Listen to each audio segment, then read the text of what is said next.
Welcome to the second part of our Lenten study as we go through the Enneagram together. Before we jump right into the numbers, and we're going to be spending all of our time together this evening going through the 9 numbers of the Enneagram. So we've been teasing for a while to get here, and now we're ready to just jump right in. But before we get to that, I want to just quick look at the handout with you. We've given you space to name the numbers. You're going to find that there's actually many names that have been given to the numbers over time, and if there's one name that jumps out to you per number, we've given you space to put that in.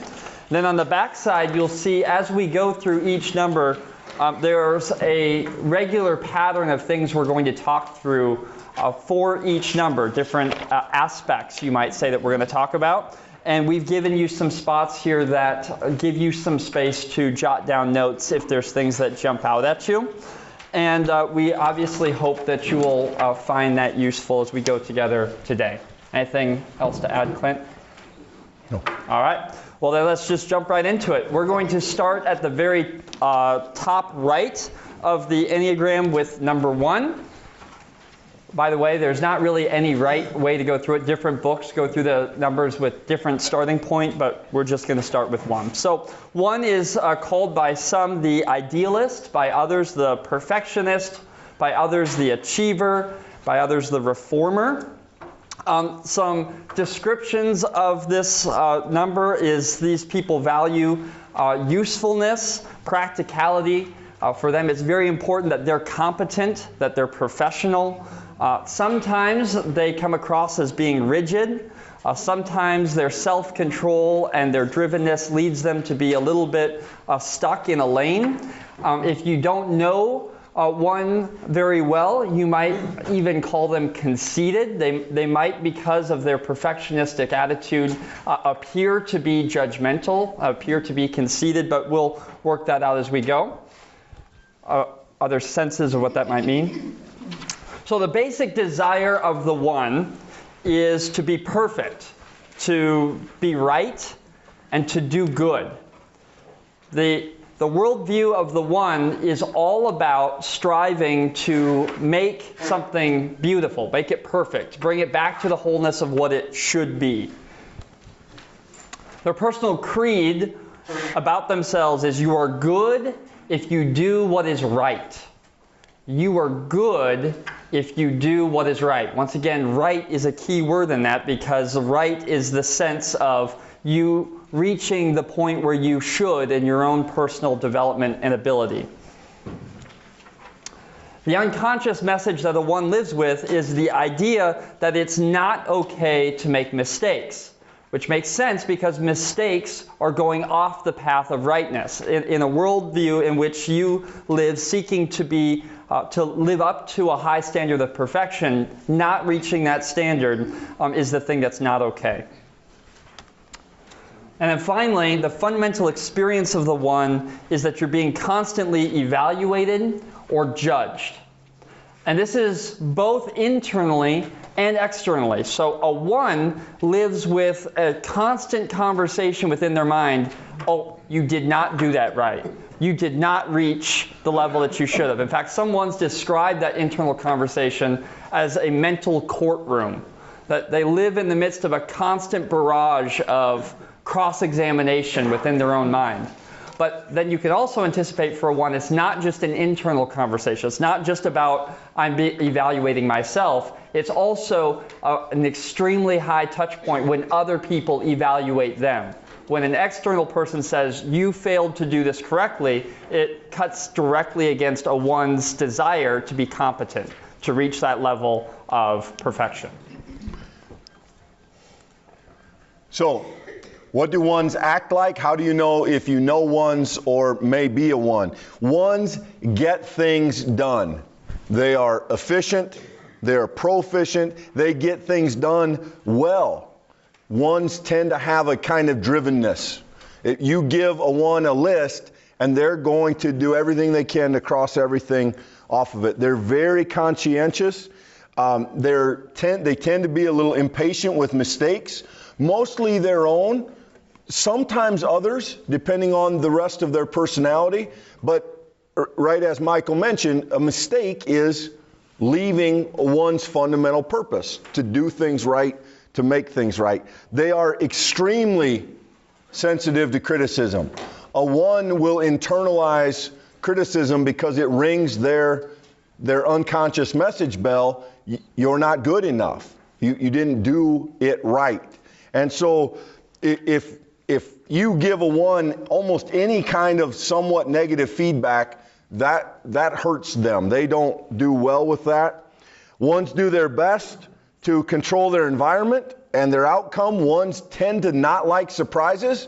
Give a 1 a schedule, they want to run by the schedule. They don't want you throwing a wrench in. Oh, I forgot to tell you we're stopping by here. Or, oh, I forgot this was going to happen. Many 1s are kind of compulsively neat. They're organized. Again, that makes sense. They're efficient. 1s can struggle with flexibility. They hate the thought of being wrong or failing to do something well or on time. And a 1 can tend to believe that they do things better than other people, although the thing is they often do. That's partly their experience. They trust themselves more than they trust other people because they know how hard they will work to get things right. But they can be a little closed-minded. When it comes to conflict, one of the places we learn a lot about ourselves is in conflict. The mechanism with which 1s address conflict tends to be resentment. Remember that they often internalize anger. 1s do have anger, but they rarely lash out. Some 1s will blow up, but a most typical 1 will internalize it. And that means if you get on a 1's bad side, prepare to hang out there for a while. They're going to remember that 5 years ago you were supposed to get that thing done on time, and you did not, and it made them look bad. And a 1 has a hard time forgetting some of those things. So, strengths of a 1. They often know what is best, and they do it really well. Weakness. They are compulsively driven by an impossible standard. They're on this permanent treadmill of chasing something that they really can't get, which is perfection. The core mission of the 1, to do what is right, to be good, to improve things, to be perfect, and therefore their core motivation is to manage that fear that they aren't good enough. And that's essentially a survey of the type 1 Enneagram personality. You want to do questions by type, or do you want to wait? Any questions? Okay, let's move on. We will go to the 2. The Enneagram 2 is sometimes called the helper, the altruist, the giver, the lover, the caretaker, the enabler. These are people that are empathetic, they're caring, they mean well, they can be a little intrusive, they can be a little self-important, and if they go wrong directions, they can be a little bit manipulative. The basic desire of the 2 is to feel loved. More than anything, 2s want the sense that people care about them, that people love them. And so their personal creed, you are good or okay if others love you. They see themselves reflected in the attitudes of others toward them. The unconscious message, sometimes called the childhood message of a 2, it's not okay to have your own needs. 2s are often enablers. They're those sort of codependent, they'll give themselves up for others because they never learn to address their own things. And the fundamental experience of a 2 is really trying to earn other people's love, to keep other people happy, to always ensure that they're in other people's good graces, or that they make others happy. So some basic understanding of what it's like to be a 2, or if you possibly even know a 2. So 2s are, of all of the Enneagram types, those who feel most empathetically what other people are feeling. So at its extreme, 2s are capable of feeling exactly what you're feeling, to the extent that they don't know at all what they're feeling. So it's a kind of emotional mirroring. So they have, because of that, an amazing ability to make other people comfortable. If you come into the home of a 2, they have intuited what's going to make you comfortable, what you like to drink, what kind of music you want to listen to, what kind of conversation to have. And the 2, because of their ability, is constantly seeking to entice others to be in relationship with them. In fact, to a farther extent, that it can be even a form of seduction. And that is a reality for 2s because they define themselves by their relationships. And so because of their ability to connect with others, they therefore try to entice others to join relationships with them. They value other people's appreciation very highly. That makes sense. But they also have a tendency to keep score. And what we mean by score is 2s are often called the helper type. They know what you're feeling and they want to be able to reach out and help. And so they continually help and help and help. And each time they help, they put a mental checkbox on their list that says, I helped, I helped, I helped. And then when they get stressed and they have a moment when they need help and nobody shows up to help, they think, you all owe me. And none of you helped. One of the core fears of the 2 is that they're afraid that these people that they've been striving to build relationships with will leave them when they no longer need the 2's helping. You get what I'm saying there? That at the end of my helping, these people won't need me anymore. They identify themselves naturally with others. So when a 2 introduces themselves, it's very common for them to say, hi, I'm Bill, I'm Danny's dad. Or I'm Martha's husband, right? They define themselves even by the relationships that they're in. In the business and professional world, 2s can sometimes be tempted to essentially identify the people in the room that they need to befriend, and then they help them until they can get into the group, if that makes sense. One of the responses that 2s have to conflict is repression, especially personal repression. So they try to spin it positively, they try to see the bright side. But they also have, in that sense, a martyr complex. So when there's conflict in relationship, a 2 is going to be tempted to essentially throw back and say, hey, look at all of the helping that I've done. I shouldn't be in a position of being the bad guy. Okay, let's see. So the strength of the 2 is they're compassionate. They treasure relationships.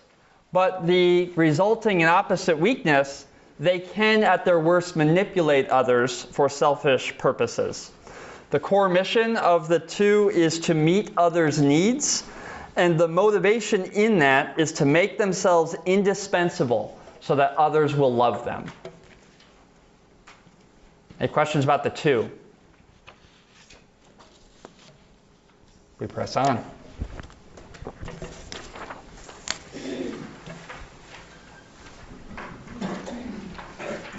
This is me. All right. Enneagram number 3. Clint's waiting very patiently. All right, so the 3 is called the achiever, the motivator, the performer, the communicator, the status seeker, the best. Some descriptions of that are a 3 can be admirable, goal-oriented, self-improving, image-conscious, expedient, deceptive, and opportunistic. And we'll come back to some of these words here as we go through descriptions. But the 3's basic desire is to feel worthwhile, accepted, and desirable. And their personal belief, their creed is you are good or okay as long as you are successful and other people think well of you. The unconscious message that lives underneath that is it's not okay to have your own feelings and your own identity. And the fundamental experience of the 3 is that they must project an image of confidence and success so that other people will recognize and love them. So what do 3s look like in practice? They're optimistic, they're confident, they're resilient. They often have big dreams, big ideas, but they sometimes lack a sense of personal identity. The dream isn't connected to who they think they are, it's to what they think will be impressive. So they're restless, they're always kind of striving toward future advancement. They do feelings as opposed to having feelings. In other words, because they're moved by the idea of impressing others, they will need permission from others to express feelings. So if they're feeling something and they're not sure that the other person is okay with it, you won't know it. They will keep that to themselves. If you're sad, they'll be sad with you. But it has more to do with you than them, if that makes some sense. They're especially tempted, 3s maybe among all the types, are tempted to be workaholics because they're driven by this idea of getting to the next thing, being the next thing, impressing the next person. They love the idea of efficiency. They try to impress everyone, but they're especially attentive to people who are most impressive. So if a 3 walks into the room, and I'm there, and you're there, and you run a company, and I pastor a little church in Iowa, the 3 will say, "Hey, Clint," and beeline to the other person, because they offer, unless maybe that person was a pastor looking for a job, but they will gravitate to who they feel could help them move forward the fastest. They are always tempted to choose success over substance. 3s, I told you the 1s hate mistakes. 3s hate failure because they don't know what to do with it. 1s hate failure because they don't measure up. A 3, it fills that hole that they're looking for inside of them with a negative experience. 3s' failure is their kryptonite. In conflict, 3s have I think a kind of an interesting reality. It causes a lot of confusion for them. And if you can follow the logic here, in conflict, if you confront a 3 with a mistake, a 3 has both failed and not impressed you, which is the double whammy for a 3. And so they have to, at one point, admit they're failing to try to get you back on their side, which is an almost impossible thing for them to do. So conflict is really confusing for a 3. It's a mess for them. It's not easy for them to navigate. Their strength, high goals that they often succeed in achieving. Tons of successful 3s. Like there are presidents who are 3s. 3s are very driven, conscious people. Weakness is that they will sometimes substitute success for who they are. A 3 may not know who they are apart from the thing that they're chasing. Their core mission is to do great things and impress other people. And their core motivation is to be secure and to be loved and to gain an identity through that success and that achievement. Questions on 3s? All right. We move to the 4. The individualist, the romantic, the melancholy, the artist, the tragic victim, the special one. So 4s are expressive, dramatic. They can be a little self-absorbed. They can be temperamental. Think actors, actresses, performers. They often embody a 4 personality. Their basic desire is to find themselves by creating an identity out of their inner experiences. 4 tends to live inside of themselves. Their creed, you are okay if you're true to yourself. The message they struggle with It's not okay to be too functional or happy. 4s, among all the types, are most in touch with their own sadness. In fact, they often take comfort there. They often consider that home base. And their fundamental experience, I'm not like others, and there's something wrong with me. 4s, they carry with them this idea that they're broken, and they come to terms with it, essentially. Yeah, so that fundamental experience is a key touchstone for understanding the 4, and we may come back to that to look at how some of these work. So Victor Hugo, the author of Les Mis, is said to have said that melancholy is the happiness of being sad. Melancholy is the happiness of being sad, and that's one of the core experiences of being a 4, is that sense of life isn't complete if you're not a little sad at each and every point along the term. They try to compensate for what they've always experienced as being something unique or different about themselves. Their temptation is to think that from birth there's been something slightly broken that they need to fix. And because of that, they have a very complex and self-obsession with their own identity.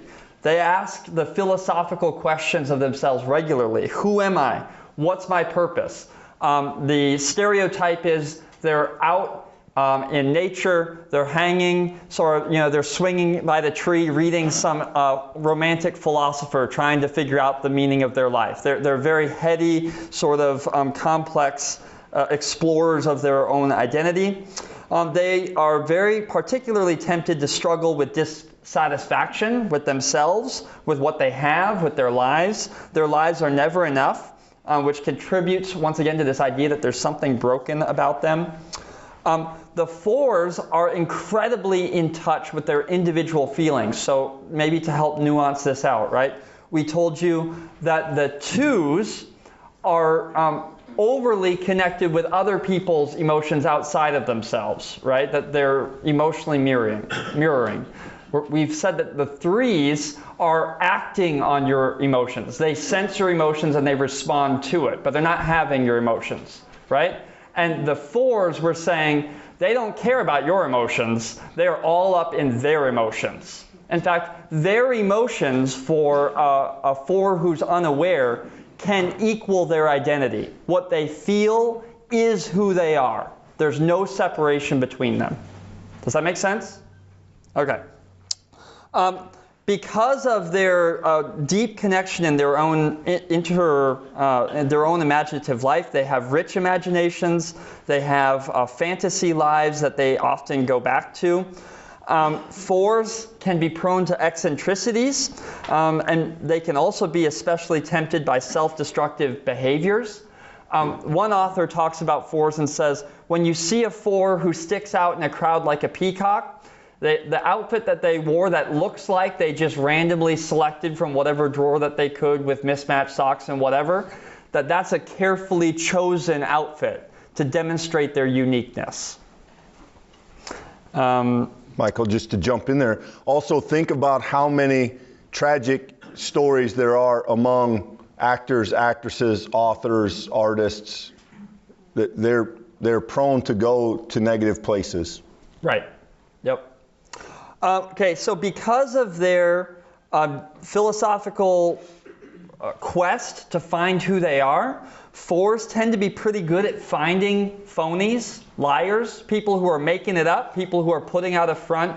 4s are generally pretty good at ferreting those people out because they can tell that there's not been any real work done in exploring that the other person's inner self. When a 4 comes into conflict, they tend to, like they do in the rest of their life, internalize that conflict. They embrace the negative. They essentially say, yep, it's all true, I'm trash. And they prefer to just self-inflict that damage. Because it ties into that internal narrative that I'm broken, there's something wrong with me. And conflict drives them to just drive that conversation even deeper. All right, so we move on to strengths. The strength of the 4 is that they are creative. They're in touch with their emotions. but the weakness is that they often live into their own darkness. Core mission of the 4 is to discover a wholly authentic self that feels incomplete. Their self feels incomplete. They're seeking to find a whole self. And then the motivation for that is to make myself complete by being different from others. Any questions about the 4?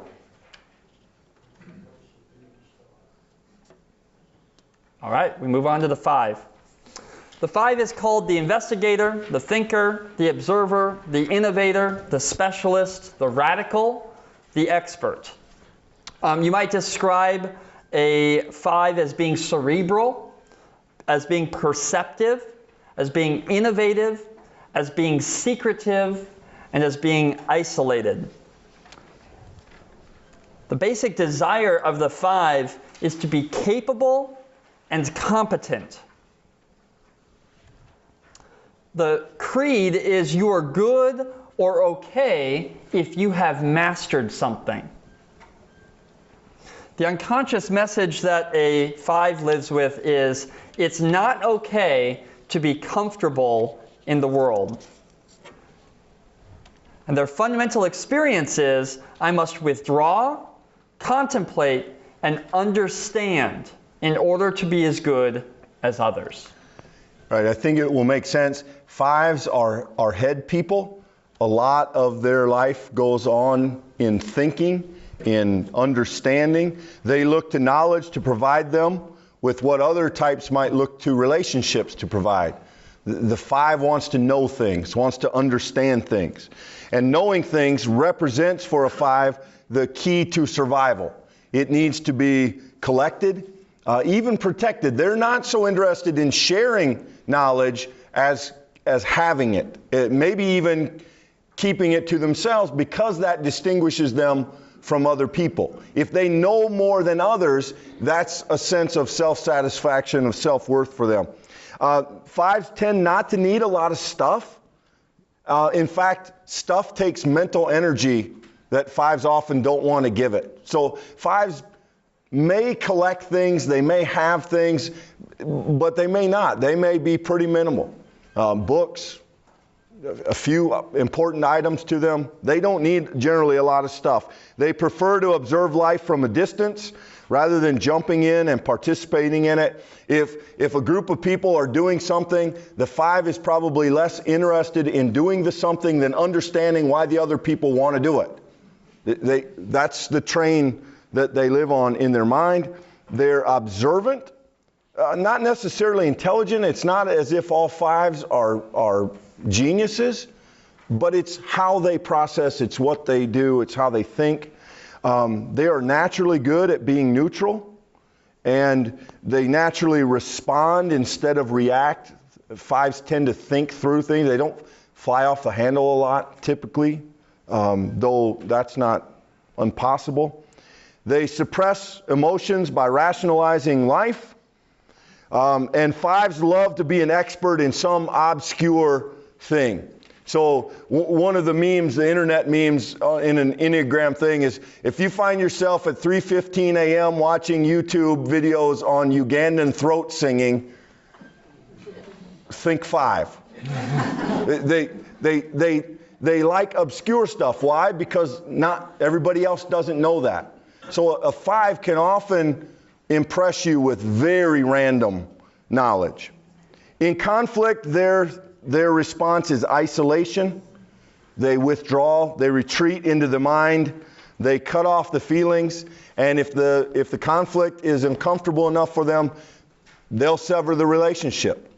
They don't necessarily need the person, and if that means withdrawing from the relationship, then they will do that if necessary. So their strength, they love learning, they love understanding, they are voracious learners, they love to explore, they're creative. Their weakness is that they sometimes value knowing things over people, and they have a difficult time trusting others.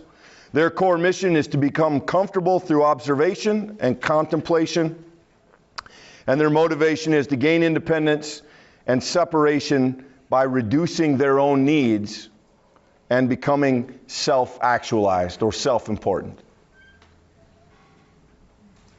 Any questions? Everybody knows a 5. On to the 6s. The loyalist, the guardian, the stalwart, the rock. 6s are loyal. They are committed. They're connected. They're engaged. They can be a bit reserved and cautious. They're generally responsible. The basic desire of a 6 is to find security and support. Their personal creed: you are good if you do what is expected or required of you. This becomes important to 6s. The unconscious message: it's not okay to trust. And the fundamental experience is I need people and structure to help me navigate life. 6s distrust themselves and their ability to navigate life, so they surround themselves with people, with systems, with belief structures that guide them and give them walls and protection in the middle of that. So, just to start off with 6s, Enneagram people talk about 6s as being one of the most common types. In fact, they talk about how they expect that over 60% of people are 6s, and yet they go to conferences and no one claims being a 6. So the idea of being a 6 is that you often struggle with self-doubt and you look outside yourself for guidance. And so you have an immediate draw towards the idea of authority and structure and society. But don't make the mistake of thinking that that means that 6s are all toe the line, sort of fall in step kind of people. They have two different relationships with the institution, with society. They're either for it or they're extremely against it. So they can be for the structure and the system, and they are essentially, they live, their identity is the thing, right? The school that they went to is who they are. The other side is they are so against the society or the institution that their entire identity lives in the being against, right? So they have differing ways of relating to it. They're 100% loyal to friends who are in their circle. You can count on a 6. If you are in their friend group, you are stuck with them. They will be your friend, and they will be loyal to you for life. Because of that, sometimes it takes a while to warm up in that relationship. They don't just let anybody in. It takes some time to warm up to a 6. But once you're in, once they trust you, you'll be there for good. The 6 lives their life out of a basic pessimistic or fear-filled mentality. The idea is the world is not a safe place to live. And so they're always imagining worst-case scenarios, right? What's the thing that's going to go wrong, and how am I going to respond to it? That's the basic instinct of a 6. Because of that, they're typically not comfortable with taking risks, and they tend to like to know what the outcome is going to be after they take an action. 6s don't like gray. They want black and white, even if they know that that's not the way that life works. And a 6 can come across, at least when you first meet them, as being humble, but that what appears to be humility is actually a product of deep self-doubt, of anxiety, that they're not going to be good in the world. And so their humility is a way of presenting an image that isn't true. They project, they attribute to others the things that they fear in themselves. So they can accuse others. They can sometimes come across as, when they're in a bad place, as being a little bit of a jerk. They can come across as being an idiot or incompetent. That can be them responding in a situation where there is conflict, which is a thing that they're already worried about. When that conflict happens, they can respond in some pretty vindictive ways, some pretty active ways. The strength of a 6 is that they're reliable and they're trustworthy. In fact, one author goes so far as to say they're the glue that holds society together. Without 6s, we wouldn't have the structures of support and trust that we absolutely need. But the weakness of a 6 is that they're driven by fear and anxiety. Their core mission is to seek assurance and insurance that they are valuable, and also and therefore that they're lovable. And their core motivation is to protect themselves from anxiety by being surrounded with people, by beliefs, and by systems. Any questions? Well, one of the names of the 6, which may not have made sense at the beginning, was Zealot. And the reason, and you might not think of someone who lives in the system as being zealot, right? But they can be loyal to an idea. And that is the makings of a zealot, right? So you see how there's more than just being structure people. They're loyal. That's the core of a 6.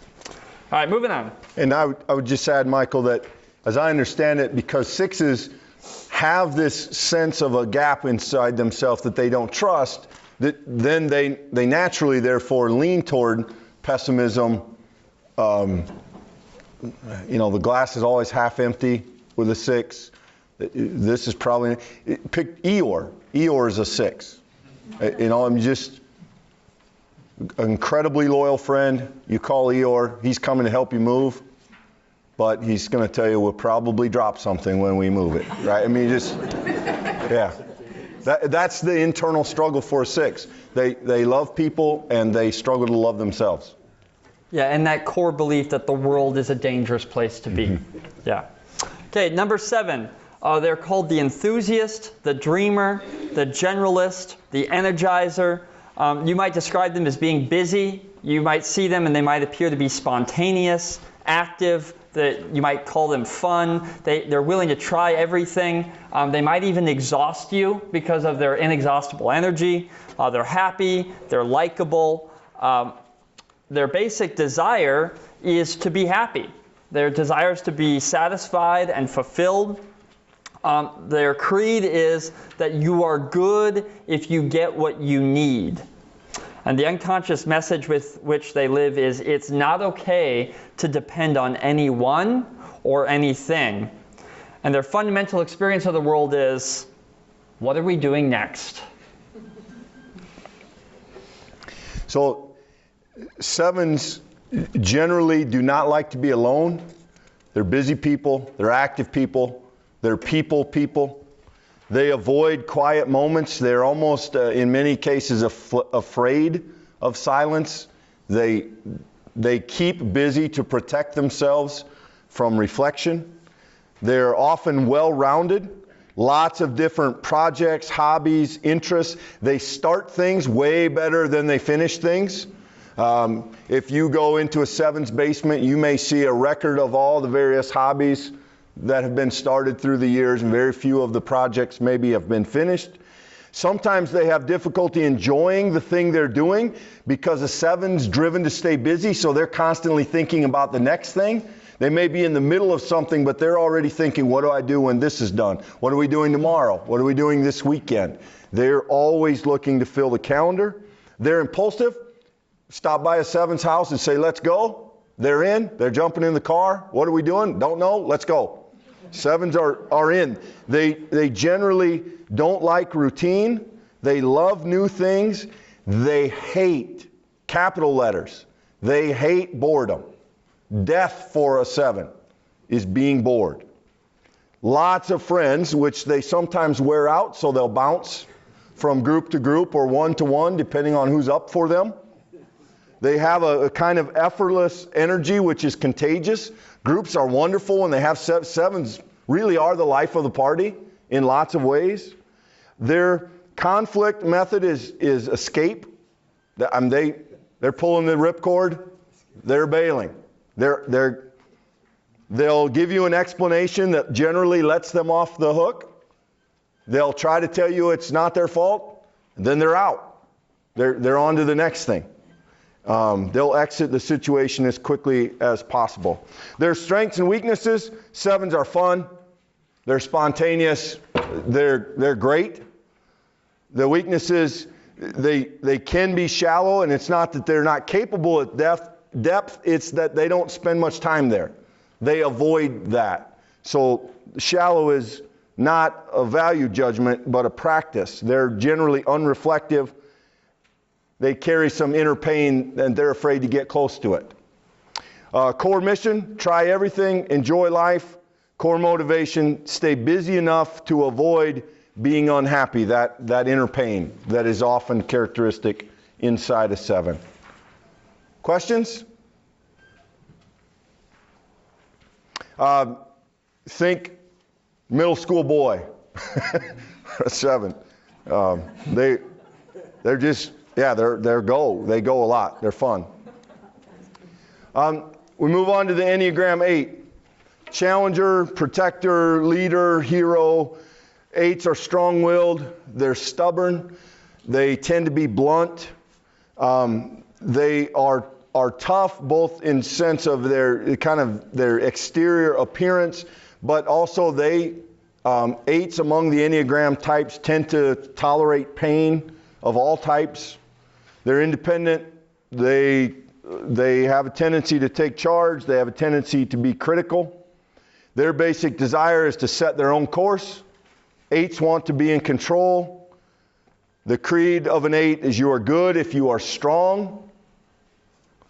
The lost message or the unconscious message, it's not okay to show weakness. It is not okay to be vulnerable. And the fundamental experience is life is testing you. Do not let your guard down. Be strong. So some descriptions of 8. They, because of their challenging orientation to the world, they like to argue. So when you're at the dinner party and the 8's the one who stands up and says, I just watched the newest whatever movie. It was the stupidest movie I've ever seen. They're just going to lay it out there and for you to essentially see if you'll argue back. They use arguing to test boundaries. Is this a boundary that exists, or can I blow through it? Because if you hesitate, that wall's coming down. 8s can be seen as being intense. Their challenging orientation to the world may be too much, especially if you're not ready to take a hit, because they're going to call you out if you haven't thought it through. They're not overly concerned with being liked, and they're completely willing to step on toes. If there's a goal and a thing that needs done, you won't have toes when it's done. So you better respond. They are good at identifying when authority's gone wrong, and they'll push back against it. It's not just a yes, sir, yes, ma'am. They're going to be quick to challenge and to ask. They're going to be independent and tough. 8s, because of that, hate bullies, and they'll go right after a bully. But the danger in that is, if they get turned the wrong way, they become the bully. That inner desire to challenge can turn into a way of hurting others instead of protecting them. One of the life mottos of the 8 is get on board or get out of the way. And when it comes to a moment of conflict, which maybe internally is a lot of an 8's moments, a response to that is denial, is to say, no, you're an idiot. That was a bad idea. And the temptation might be to just completely dismiss it, or it may also just be to fight back and to level the person because they won't be able to defend themselves. The strength of an 8 is that they're strong and that they earn the trust of others, and that they are often the key ones to step up and to protect those in need. The weakness is they can depersonalize others, and in the process of getting stuff done, they can create collateral damage. The core mission of an 8 is to be strong and to endure, and the core motivation is to avoid weakness and avoid failure. Well, we'll get to that if we... Questions? Questions about the 8? All right, moving on to 9. 9 is called the Peacemaker, the Mediator, or the Nobody Special. That's in quotes. They are special. Descriptors of 9 is that they are easygoing. You might see them as a procrastinator, though sometimes in sneaky ways. They're friendly, they're reserved, they're honest. They can be described as being tired and also as being passive. Now, I'm seeing some interesting looks. 9s are a little hard to pin down, so bear with us. The basic desire of a 9 is stability. They desire stability, especially internal stability, a kind of internal peace. Their personal creed is, you are good if those around you are good. So they connect that inner stability with those outside of themselves. Then the unconscious message is, it is not okay to assert yourself. The fundamental experience of life is, I must keep peace at all costs. So we move to the description of 9. The Enneagram people will often say that 9s are the hardest type to categorize because, in the words of one of the books, 9s seem like everybody but themselves. The 9 wants to fundamentally kind of be at peace, but it's less about the idea that you're at peace and more about the idea that if you're at peace, if I keep you good, you won't bother me. You won't ask anything from me. You don't need anything from me. So the 9s love stability, but because it affords them the chance to withdraw a little bit. So they have difficulty saying no and disappointing people, but they often find themselves doing things they don't want to do for that very reason. The 9 says, yeah, I'll help, but they don't want to. But they can't tell you no. They avoid strong feelings, especially negative ones. 9s tend to swallow their anger. They generally have some stuff they're unhappy about, but you often won't know it. In fact, you might be surprised at how much anger is in a person that you would never expect carries any of it. They go along to get along, though their pushback in those moments is sometimes passive aggressiveness. The 9 won't fight you openly. Generally, that's not their thing. But they'll build walls around you if they can. They don't mind irritating you. They just don't want to put a lot of energy into it. They struggle maybe with apathy. They can be a little lethargic. Sometimes they struggle to be motivated. They are very competent, but they are generally not driven. They prefer to be in the background. They do have a natural ability to see things from other people's point of view. 9s are very engaging. People are drawn to them because they're good listeners, because they're good at identifying with people, connecting with people. But this sets up a kind of difficult loop for the 9 because people are drawn to them and the 9 gets exhausted with people. And so these needy people keep coming to the 9s wanting to dump their stuff on the 9 who just wants them to go away. People often gravitate toward them, which 9s don't love. They're honest. 9s rarely have hidden motives. They operate from a pretty honest place. And their conflict mode, not surprisingly, is avoidance.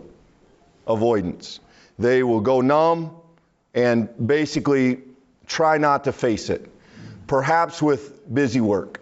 And this is one trait that 9s have that's a little tricky. 9s are terrible procrastinators, but sometimes they're busy procrastinators. So one of the key tests for a 9, if you have one important thing to do and 25 non-important things to do, and you do all 25 not important things to keep you from having to do the important thing, a 9 will say, yes, of course. I'm glad I have stuff to keep me busy before I have to tackle that thing that I don't want to do. So it's not that they're lazy in a classic sense of not doing anything. It has to do with their sort of difficulty getting themselves motivated to do some of the stuff they have to do. So strength and weakness of a 9, they're stable, they're gentle. They really are peacemakers. Oftentimes in a family, this was their role. When other people were in conflict, the 9 would calm everybody. Hey, they'll go talk to one, they'll go talk to the other, they'll work it out. The weakness is they can struggle to engage their own life. Their core mission is to maintain balance and keep peace, and their core motivation is really to stay out of the way, be in the background, and avoid problems, people, and drama. One of the Enneagram books said, there are very few prominent 9s. There are successful 9s, there are talented 9s, but 9s don't seek the limelight. Abraham Lincoln is sometimes thought of as a 9, but 9s don't look to put themselves out in front of people, though they can do great things. Questions? Yeah, 9s are often, I should have mentioned this, 9s often, among all the types, report kind of being tired. Like, oh, it's another day, got a lot to do. So what we would like for you to come out of this with is maybe a sense that one or two of these types are beginning to feel a little familiar. Like maybe they've spoken to you. Maybe you've said, oh yeah, for better and worse, that makes sense to me. And if so, we would encourage you to pay attention to them on your circle here. If you have a couple of numbers, if you think maybe you're strong in a couple of numbers, draw a line between them, connect them. You may find that if you identify with, say, a 3, you also have strong identification with either the 2 or 4. It is not uncommon, in fact, it is almost always the case that if you live in a number, you are comfortable in one of the numbers beside it. We'll talk more about that down the road, but that is very common, and don't be surprised by that. It may also be the case that you find that you think you're one number, but if you draw a line across the circle, you connect with another number. And there may be a reason for that too that we'll discuss in future sessions.